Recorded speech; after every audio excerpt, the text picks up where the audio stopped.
Welcome back, Indigenous family. In today's episode, we're going to be investigating Caral Supe, the oldest civilization found in the world, predating the Egyptian pyramids and contemporary with the Sumerian culture. This culture emerged out of the mound builders and is found in Peru. Let's get into it.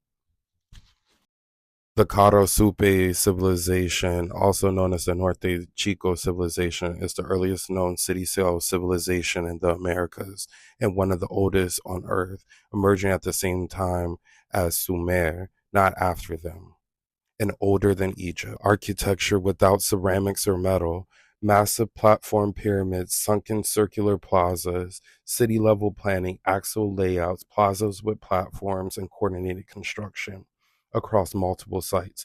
Earliest state-like organization, with archaeology showing that the remains of a lot of the mummies in Peru are in fact melanated, copper-colored brown Americans, aka Black Americans. You can see the facial features and heads found in Caral Supe resembling snakes. There is no evidence of warfare since there's no defensive walls or weapons in assemblage.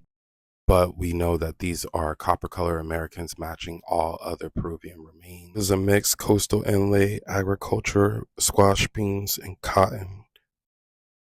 Authority without kings, there was no central leader of this civilization. With intricate gallerias and rooms that led through the later Chavin temples that came from this Caral Supe culture.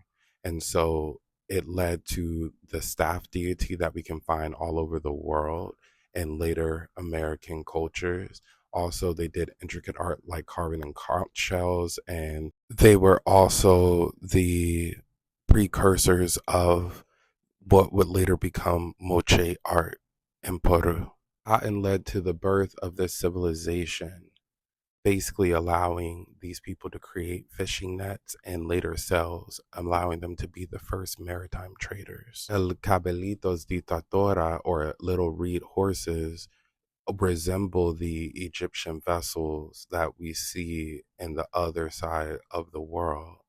And these vessels and from the production of cotton led to sails and people being able to expand, and it also led to surfing and the invention of the sport to combat the waves. And so surfing was invented in the Americas. The same crop that led to the rise of civilization in the Americas is the same crop that the indigenous people were enslaved for. In this Black and Latin America documentary, it shows that people are still picking cotton in Peru still to this day. Many of these indigenous tribes in South America were enslaved, and these people were enslaved for their labor and exploited for hundreds of years, some of them being sent to other parts of the America. Their descendants, like myself, still live on, from pyramid builders to the builders of colonial civilization and society. A lot of leaves, so I'm bad. What time do you start picking cotton every day? From 4 a.m. in the morning until 6 p.m. in the evening. Could I ask you how much you are paid? 14 soles a day. About $5 a day. Oh, that's hard work. It's hard, but we have to do it. Because of the fact that we are in need, we have to do it. How old were you when you started picking cotton? Oldest when you human learned how to pick remains cotton? in South I America was 7. is Luisa, who has a described Melanesian phenotype resembling modern-day Black Americans.